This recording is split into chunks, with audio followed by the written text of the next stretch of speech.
우리가 이제 지난주는 뭐 쉬었죠. 그 지난주에 지난 시간에 성도의 선행이 무엇이냐에 대해서 말씀을 나눴습니다. 혹시 기억나십니까? 회개 얘기하면서 얘기했어요. 그러니까 성도에게 선행은 선택입니까? 필수입니까? 이 정도는 알고 계시면 되겠죠.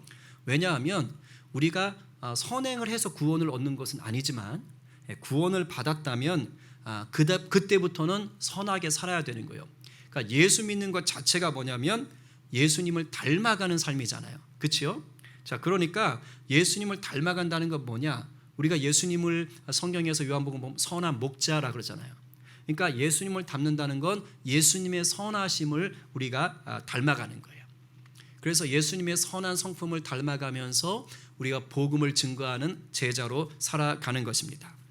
그런데 지난 시간에 뭘 얘기했냐면 그런데 그 선하다는 것, 착하게 산다는 게 뭐냐?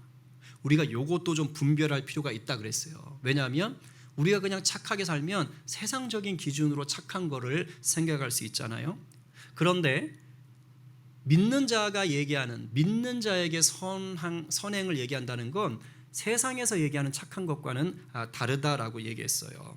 다시 한번 우리 지난번에 하이델베르크 그 91번 문제를 다시 한번 읽어보며 상기하겠습니다. 문제는 선한 일은 무엇입니까? 정의해 주는 거지요. 자, 한번 답을 같이 읽어볼까요? 자, 시작.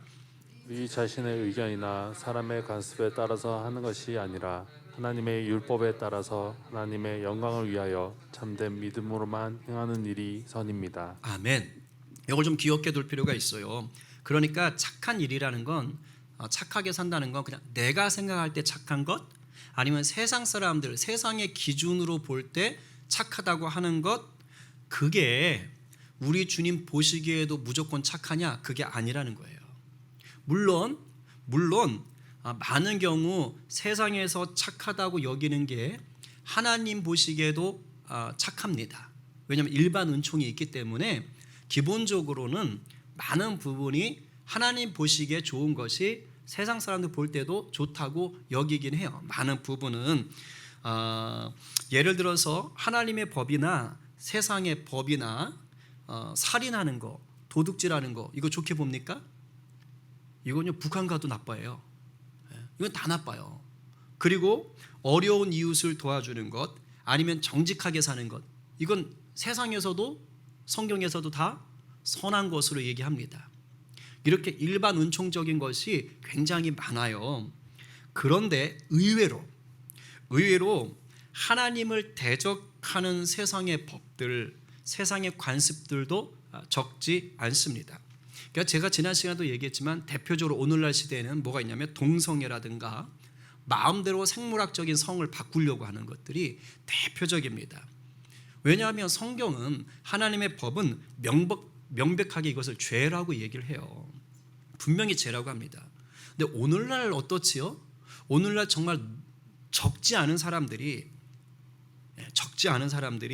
이러한 삶을 추구하는 것에 대해서 나쁘게 보지 않아요. 그냥 이런 삶을 추구하는 걸 선한 의지로 보고 오히려 또 그걸 옹호하는 사람들도 생기고 법으로 보호하려고 하는 사람들도 생깁니다. 그렇게 우리가 그냥 착하게 산다라는 것은요 세상 사람들이 볼 때 착하게 사는 걸 얘기하는 게 아닙니다.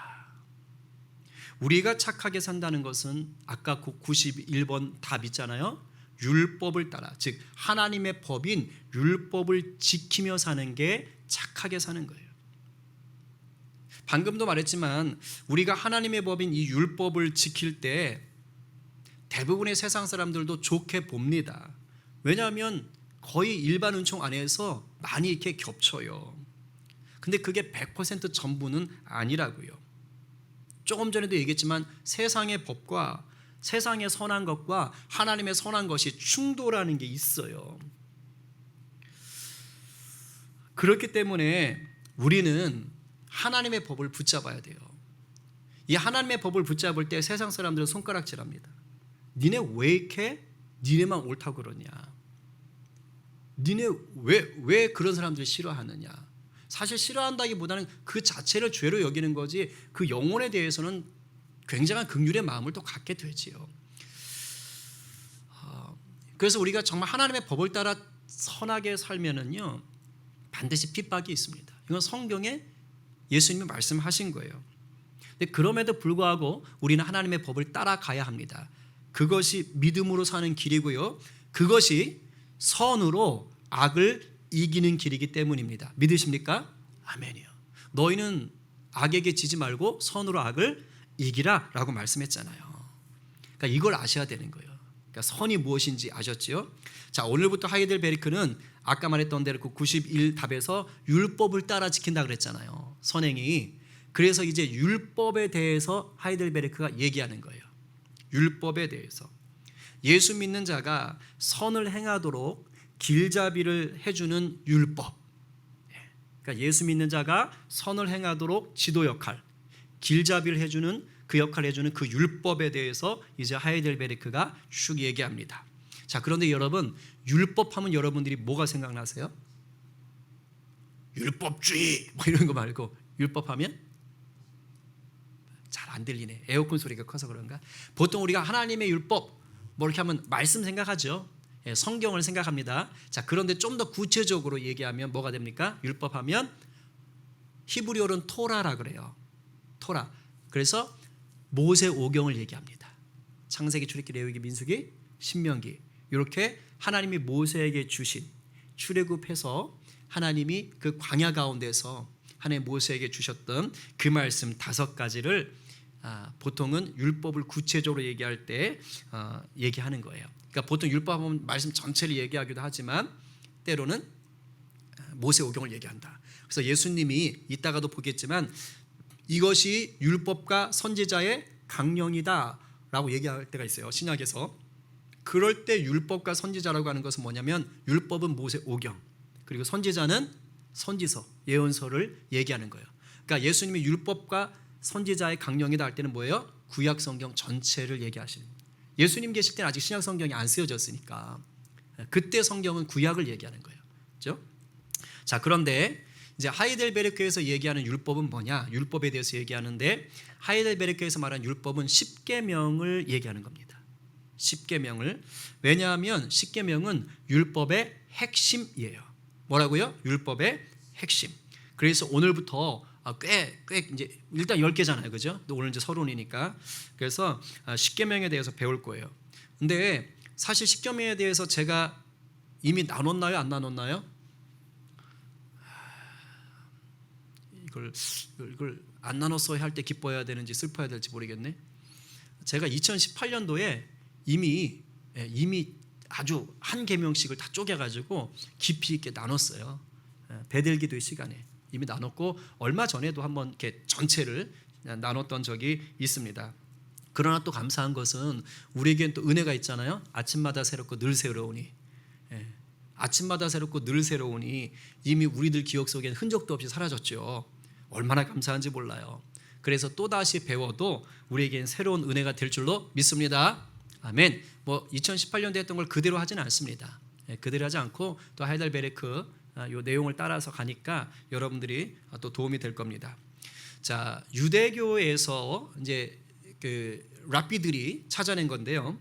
이제 구약 성경에 보면 정확히는 모세오경에 보면 그 계명이 몇 가지가 있느냐, 요걸 찾아봤어요. 혹시 몇 가지인지 아십니까? 우리 아들도 알더라고요. 그러면서 막 자기 아는 척 하는 거예요. 아빠 몇 가지가 있는 줄 알아? 막 그러면서 요거는 요걸 상징하고 요걸 상징해. 막 이러면서 굉장히 아는 척을 하는데 기분 나빠가지고. 자, 유대교에서 구약 성경에서 계명을 찾았습니다. 몇 개일까요? 일단 앞자리 수는 6. 그다음 666 이러면 큰일 납니다. 알겠죠? 610 몇 개? 613개입니다. 613개. 그래서 이 명령은 이제 이 계명은 뭐뭐 하라라는 계명이 248개. 이게 뭐 남자의 뼈 개수라고 뭐 이런 얘기가 있어요. 그래서 248개고, 자, 그 다음에 빼면 몇 개 되죠? 1년 365일이죠. 그래서 날마다. 그래서 뭐뭐 하지 마라에 해당되는 게 365개. 그래서 합쳐가지고 613개의 명령이 있다라고 찾아냈어요. 그래가지고 이제 그런 것들을 이렇게 목록으로 만들어 놓고 합니다. 자, 그런데 이게 적지 않지요, 그죠? 엄밀히 말하면 이제 모세오경이니까. 근데 613개의 이런 많은 계명들 속에서도 단연 압권이 뭐냐? 십계명이에요. 단연 압권이 십계명이다. 왜냐? 십계명은요 유일하게 하나님이 직접 써주셨어요. 하나님이 돌판에다가 직접 써주신 겁니다. 유일하게. 그러니까 다른 계명들하고는 차원이 다른 겁니다. 차원이 다른 거예요. 그래서 핵심이라고 하는 거예요. 출애굽기 31장 8절 말씀 같이 읽겠습니다. 시작. 여호와께서 시내산 위에서 모세에게 이르시기를 마치신 때에 증거판 둘을 모세에게 주시니 이는 돌판이요 하나님이 쓰신 것이더라. 엄청나지 않습니까? 하나님이 친히 썼대요. 친히 썼대요. 왜 두 개의 돌판이 썼을까요? 지금 돌판 두 개잖아요. 자꾸 불판 생각나는데 돌판이 두 개지 않습니까? 왜일까요? 네 거 내 거. 여기 성사학당을 열심히 들으시니까 잘하시네. 굉장히 공부 엄청 열심히 하시거든요. 막 성사학당 매니아예요. 보통 우리는 이제 옛날 영화 같은 거 만화 같은 거 보면 이게 판이 두 개잖아요. 그렇게 모세가 딱 들고 있잖아요. 그럼 왼쪽에는 1계명부터 4계명까지, 오른쪽에는 뭐 5계명부터 10계명까지, 아니면 1계명부터 5, 6부터 10, 뭐 이런 식으로 기록해 놓은 게 있거든요. 그림 같은 게. 그래서 우리 무의식 가운데 뭐 책처럼 그렇게 쓰셨나 보지 뭐 이렇게 생각을 합니다. 뭐 그렇게 얘기하는 학자들도 없잖아 있는데 많은 학자들은 그렇게 보지 않고요. 당대의 문화적인 배경을 가지고 보는 거예요. 왜? 성경은 하나님이 당대의 문화 속에서 영감 있게 쓰시는 거예요. 사람들을 통해서. 그러니까 당대의 그런 것들을 고려할 때 이거는 계약서라고 봅니다. 조약. 그렇죠? 그래서 이렇게 뭐 한일합방 해가지고 이렇게 조약하잖아요. 그래서 계약서라고 부르는 거예요. 그래서 불판이래. 돌판 두 개에 하나의 1부터 10, 또 하나의 1부터 10까지 두 개를 똑같은 거. 우리 왜 전세 계약할 때 이렇게 두 개 쓰잖아요. 똑같이. 그런 겁니다. 그래서 하나는 네가, 하나는 내가 이렇게 갖는 거예요. 왜냐하면 이때 당시에 전쟁을 하잖아요. 그럼 이기는 나라하고 지는 나라가 있잖아요. 그럼 지는 나라는 이제 이긴 나라를 섬겨야 되잖아요. 그때 이 조약을 쓰는 거예요. 새기는 겁니다. 똑같은 걸 해서 그래서 이렇게 하는 거예요. 진 나라가 이긴 나라한테 이렇게 하게 우리가 섬기겠습니다. 뭐 조공을 얼마를 주고 사람들은 얼마를 보내고 뭐 노예는 얼마를 보내고 매년 무엇을 갖다 바치고 이렇게 하겠다는 걸 두 개를 준비하는 거예요. 그래서 하나는 자기들이 갖고 하나는 이긴 나라한테 주는 겁니다. 이런 조약이 있는 거예요. 그러니까 요와 같은 성격을 가지고 우리 주님께서 우리 하나님께서 친히 써서 두 개를 주셨다라고 얘기하는 거예요. 그러니까 원래 이 조약 관계는 강압적인 종속 관계죠. 전쟁을 하면 지고 이기는 거니까. 근데 십계명은 강압적인 종속 관계는 아닙니다. 이건 무슨 관계입니까? 창조주와 그분이 택한 백성 사이의 언약 관계. 언약 관계를 드러내는 계약은 계약인데 은혜의 계약입니다. 무슨 계약? 은혜의 계약이다. 그러니까 하나님이 이스라엘 백성들하고 전쟁을 하셔서 이스라엘 백성들을 이기셔서 그 이스라엘 백성을 포로 잡아가지고 계약서를 쓴 게 아니다 이 말이에요. 원래 이스라엘 백성들은 이집트 노예 생활을 하고 있었어요. 아무런 힘이 없었습니다. 그런데 하나님이 전적인 은혜로 그들을 구원한 거예요. 구원하셔서 이 구원을 유지하시기 위해 맺은 약속이 십계명이에요. 그 증거로 준 게 십계명이에요. 내가 너희들을 구원했다. 그리고 이제 이 구원을 우리가 누리자 하면서 주신 게 십계명입니다. 오늘 아까 읽었던 2절이 그 얘기예요. 다시 한번 읽어봐요. 시작. 나는 너를 애굽 땅 종되었던 집에서 인도하여 낸 네 하나님 여호와니라. 그러니까 종으로 노예로 살고 있던 이스라엘 백성들을 하나님이 무조건적인 은혜로 끌어내 주셔서 구원하신 거예요. 그래서 이제 너희는 내 거다라는 거예요. 내 사람이다라는 거예요. 그래서 그것에 의한 은혜의 계약인 것입니다. 그러니까 십계명은 온 세상 사람들을 위한 것이라기보다는 하나님과 관계가 있는 자들이에요. 하나님과 관계가 있는 자들에게만 준 거예요. 1차적으로는 이집트에서 종노릇 하다가 하나님께 구원받은 이스라엘 백성들과 하나님 사이에 관계가 있는 게 십계명이에요. 그리고 나아가 오늘날은 뭡니까? 예수 그리스도를 통하여 우리가 하나님을 아버지라 부르는, 바로 우리들과 하나님 사이에 유효한 것이 바로 십계명인 겁니다. 그야말로 십계명은 뭡니까? 하나님과 우리가 매우 특별한 관계를 누리게 해주는 서약이에요. 서약. 결혼 서약 같은 거 하잖아요. 마치 그런 거라고요. 하나님과 우리가 다른 사람들과의 관계하고는 달라. 정말 특별하다고 요걸 알려주는 서약이에요. 하나님과 우리가 서로 좋은 관계를 유지하기 위한 가장 기본적인 법인 거예요. 결혼을 한번 생각해봅시다. 결혼. 우리 공동체 안에도 이제 12월에 결혼하는 청년이 있어요. 오늘 예배도 함께 드리고 있는데 우리 커플이 있죠. 저하고 좀 제자 훈련하고 있는데 참 귀해요. 그런데 대부분의 커플들이 그렇지만 성격이 이 커플도 좀 많이 달라요. 뭐 이렇게 저 젊을 때 보는 것 같아요. 그래서 제자 훈련 받으면서도 티켓타가 막 이래요. 그게 정상이지요. 그래서 가만 지켜보고 있으면 그래도 정말 귀하고 기특합니다. 왜 그러냐면 그렇게 하면서요, 뭐 서로 다른 거를 막 끝까지 내가 와 하고 막 이렇게 우기는 게 아니에요. 서로 맞춰주려고 하고 고치려고 하고 배려하고 인정할 거 인정하고 막 그렇게 노력하는 모습들이 보입니다. 이런 거예요. 부부가 되려는 남자와 여자는 결혼 전까지는요 서로가 전혀 다른 세상에서 살던 사람들이에요. 한 집에 살 거 아니잖아요, 그죠? 서로 다르게 컸단 말이에요. 달리 말하면 성장 배경 자체가 다릅니다. 이 말이 뭐지요? 그동안 몸에 배어 있는 생활 습관이 다르다고요. 세계관이 달라요. 집에서 부모님께 어떤 교육을 받았느냐에 따라서 전혀 다른 사람이 됩니다. 종교를 뭘 믿었냐에 따라서도 전혀 달라지는 거예요.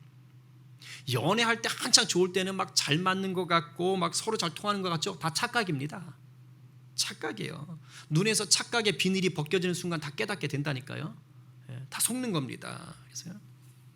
그러나 마음이 건강한 커플들은요 이제 뭔가 다르다는 것을 알게 되면 그럼 그때부터 어떻게 되느냐? 갈라서 이게 아니에요. 그때부터 조율에 들어갑니다. 조율. 맞춰가는 거예요. 그래서 서로 존중하고 지켜주면 좋을 만한 것들을 찾아내요. 그래서 약속을 하는 거예요. 우리 이런 것들은 좀 서로 존중하자. 서로 좀 지켜주자. 그래서 양보할 건 양보하고 고칠 건 고치고 인정할 건 인정하는 훈련을 해나가는 겁니다. 뭐 저희 부부도 똑같아요. 그러면서 살아가는 거예요. 예를 들면 우리 얼마 전에도 우리 아내하고 아이들하고 밥 먹는데 깻잎 먹으면서 어떡할 거야? 깻잎 논쟁 들어보셨죠? 깻잎 논쟁 다 아시죠? 모르시나? 깻잎 먹으면서 어떡할 거야 당신? 막 이렇게 하면서 막 물어보시더라고. 그죠? 예를 들면 이런 거죠. 나 외에 다른 사람한테는 절대로 깻잎을 떼어주면 안 돼. 그죠? 그 뭐 다른 남자나 다른 여자가 이렇게 깻잎 먹으러 때 이게 떼어주면 큰일 난다면서요? 그래서 할 수 있냐 없냐 막. 그래서 막 그 정도까지는 괜찮지만 새우는 못 가주겠다. 뭐 이런 거 있잖아요. 여하튼 이렇게 정하는 거예요. 나 외에 다른 사람에게 깻잎 떼어주면 절대 안 돼. 아니면 뭐 나는 배멀미가 있으니까 여행 갈 때 배는 절대 타지 마. 뭐 이런 거 정하는 거죠. 아니면 나는 사랑한다는 얘기를 들으면 너무 기분이 좋아. 하루에 무조건 3번씩 나한테 사랑한다고 얘기해. 뭐 이런 거 있잖아요. 예를 들면 이런 것들을 정하는 것입니다. 약속이죠. 사랑하고 또 행복하기 위한 약속이죠. 십계명도 이와 같습니다. 우리를 구원하신 하나님과 사이좋게 지내기 위한 매뉴얼이에요. 그렇기에 십계명이 이러한 의도로 우리에게 주어진 것이라는 것을 알면 그러면 십계명을 지키는 것이 크게 부담될까요? 아니면 별로 부담되지 않을까요? 전자 후자. 후자겠죠. 왜? 사이좋게 지내기 위한 거고 그리고 이건 뭐예요? 서로 사랑하는 관계에게 주는 거예요. 여러분 사랑하는 관계는요 약속을 정하면 어때요? 그게 불편하지 않아요. 오히려 빨리 지키고 싶고 약속 지키는 게 즐겁고요. 약속을 지키는 게 쉽습니다. 십계명은 바로 하나님과 우리의 사랑 가운데 주어져 있는 거예요. 달리 말하면 십계명은 더욱 사랑하기 위한 법입니다. 아셨어요? 더욱 사랑하기 위한 법. 예수님이 이것을 분명하게 말씀해 주셨어요. 한 율법사가 와가지고 예수님을 시험하려고 질문합니다. 율법 중에 어느 계명이 큽니까? 이게 질문해요. 그때 예수님이 그 율법사에게 이렇게 말씀하시죠. 우리가 다 아는 말씀이에요. 한번 같이 읽겠습니다. 자, 시작. 예수께서 이르시되 내 마음을 다하고 목숨을 다하고 뜻을 다하여 주 너의 하나님을 사랑하라 하셨으니 이것이 크고 첫째 되는 계명이요 둘째도 그와 같으니 내 이웃을 내 자신과 같이 사랑하라 하셨으니 이 두 계명이 온 율법과 선지자의 강령이니라. 아멘. 뭐에 대해서 얘기하는 거예요? 하나님을 사랑하고 내 이웃을 내 몸처럼 또 사랑하라는 거예요. 이것이 모세오경과 선지서 즉 성경 전체의 핵심 명령이다. 이게 큰 계명이다. 그러니까 하나님 사랑하는 것과 동시에 이웃 사랑하는 게 똑같이 큰 계명이다라고 얘기하는 거예요. 예수님 말씀하신 이 두 가지를 풀어놓으면 10개로 풀어놓으면 그게 십계명인 거예요. 그러니까 십계명은 구조상 내용의 덩어리상 몇 개로 나뉜다는 거예요? 2개로 덩어리가 나뉘는 거예요. 그래서 1계명부터 4계명까지를 묶어서 하나님에 대한 것이고 그 다음 5계명부터 10계명까지가 사람에 대한 거예요. 하이델베르크 93문도 요걸 다루고 있어요. 따로 읽어보진 않을게요. 그래서 1계명부터 4계명까지는 하나님을 향한 우리의 태도로서 하나님을 사랑하라는 말입니다. 그리고 5계명부터 10계명까지는 내가 아닌 다른 사람, 이 히브리적 사고로는 다 이웃입니다. 그러니까 나 외에 다른 사람 다 이웃이에요. 그래서 이웃을 향해 지켜야 될 의무로서 이웃을 사랑하라는 것입니다. 그러니까 이 두 개예요. 그러니까 예수님이 이거 말씀하시는 거예요. 결국 뭡니까? 공통적인 건 사랑이에요. 사랑. 십계명은요 율법의 핵심이라고 얘기했지요. 그리고 그것이 사랑을 얘기하잖아요. 자, 그런데 율법의 핵심이라고 그랬으니까 우리가 이제 요걸 좀 아셔야 돼요. 아, 그럼 내가 10가지 계명만 다 지키면 되는 거 아니야? 아니에요. 왜? 이건 핵심이잖아요. 핵심이니까 이 십계명 뭐와 같냐면 일종의 가이드라인이에요. 요걸 통해서 하나님의 풍성한 사랑을 경험하게 하는 거예요. 그러니까 십계명 하나하나를 깊이 제대로 본질을 알기 시작하면 하나님이 나에게 원하시는 게 뭔지를 더 많이 풍성하게 알 수 있어요. 예를 들면 이런 겁니다. 뭐 우리 자녀들 얘기하는 건 아니라고 말하고 싶네. 부모님이 하루 종일 핸드폰을 들고 있는 자녀에게, 저희 자녀는 없어요. 그렇진 않아요. 하루 종일 핸드폰을 막 아침부터 밤까지 핸드폰을 딱 들고 있는 자녀에게 야, 놈 자식아, 좀 핸드폰 좀 그만 좀 해, 좀 작작 좀 해, 라고 얘기를 했다면 이것은 어떤 의미일까요? 핸드폰만 안 하면 된다는 의미일까요?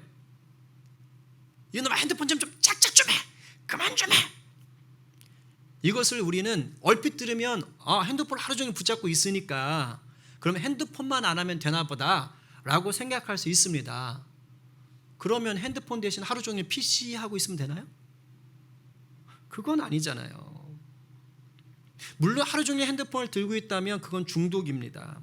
이건 아주 나쁜 습관이에요. 반드시 고쳐야 됩니다. 그러나 핸드폰 좀 그만 좀 해! 라고 얘기하는 건요, 핸드폰만 그만하라는 뜻이 아니에요. 본질은 그게 아니고 너에게 주어진 24시간 좀 똑바로 제대로 활용 좀 하라는 그 뜻입니다.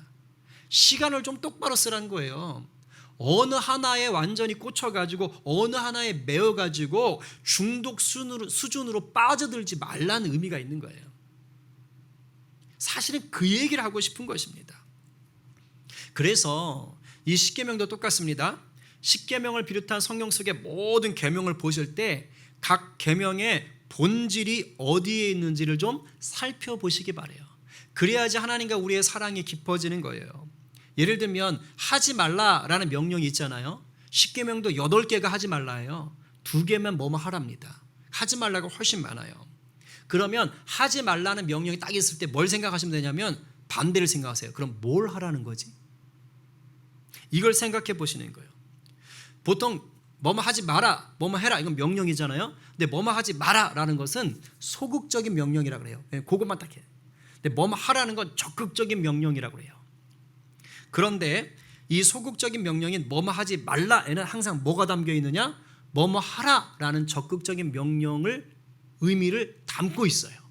같이 가지고 가는 거예요.